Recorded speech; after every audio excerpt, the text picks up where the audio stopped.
Want to sound like a native speaker? Would you like to increase the fluency that you have? Would you like to use the language effectively and efficiently? This is the right place for you.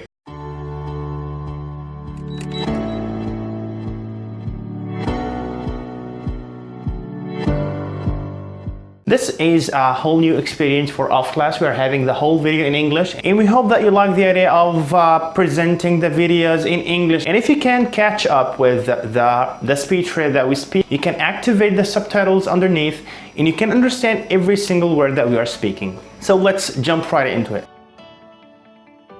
As we agreed before, we are here today to discuss how can you boost your level of fluency, and specifically the word verbal fluency. You know the word verbal fluency? This is the fluency of your mind. Verbal fluency is that thing that you have in your mind, and this thing activates the power of translating your thoughts continuously without stopping. This is what we called the verbal fluency. We're going to work on that here on the channel under a playlist which is called the Fluency Sting. The Fluency Sting is a playlist that includes certain videos of how can you improve your fluency. One key factor of the verbal fluency that we're going to talk about in this series of Fluency Sting is number one, the key factor of variety, the key factor of being or having the diverse vocabulary that you can grab from everywhere in your mind.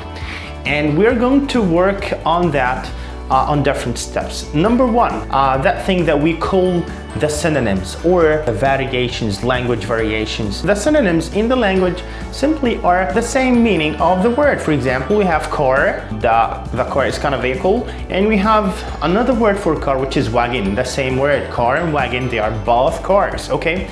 That is a synonym. We have far more than that. We have synonyms that cover the sentence level, and we can call those the different variations, okay? Okay guys, right now let's discuss how can we apply or implement the way of variations and synonyms in our English fluency practice. Number one, we have to pick up a topic that we are excited about. Write down the title of the topic in a piece of paper and start thinking of different ways of saying the typical way of that. For example, we're going to speak about asking for somebody's health, and start typing that in the middle of the page, asking for somebody's life.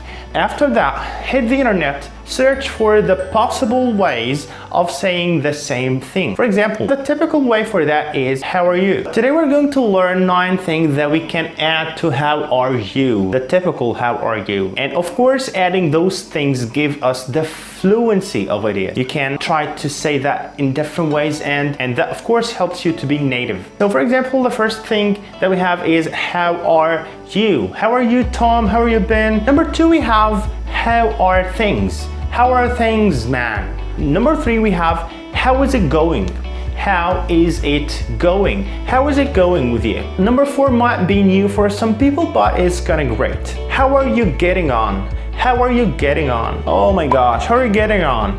Number 5, we have, how have you been? How have you been with that? Number 6 is, what have you been up to?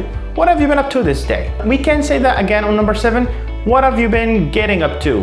What have you been getting up to? After that, we have number 8, which is, how have you been keeping? Have you been keeping more? Number 9, very easy, just a small sentence, which is, I hope everything is okay. Thank you, classy followers, for watching this video, and please let me know in the comments if this video adds something new for you or not. I hope that you enjoyed our video. Don't forget to subscribe to our channel, activate the bell rings for more notification, and please, till the end, stay classy.